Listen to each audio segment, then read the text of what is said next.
Bakit marami ang yumayaman at gumaganda ang buhay sa pagbebenta ng ukay-ukay? Mayroong tatlong dahilan. Una, isa sa pangunahing pangangailangan ng mga tao ay damit. Ikalawa, bukod sa branded magaganda at good quality ang ukay-ukay.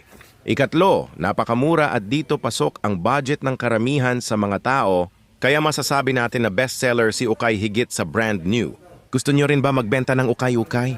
Magkano ang puhunan? Anong items ang magandang ibenta kung nagsisimula ka pa lang? Magkano ang kitaan sa ukay-ukay? Saan ka kukuha ng stock? Please like, comment, share at. Paki-subscribe ang video na ito para malink sa'yo ang kasunod ng video na ito. Thank you for watching.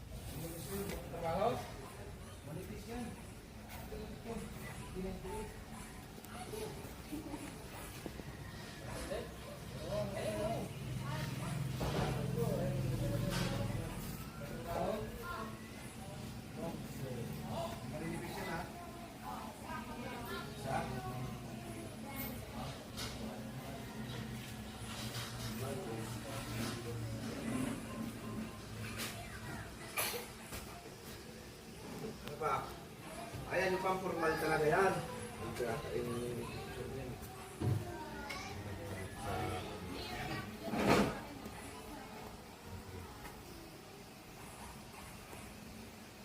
Wala sa short na maong.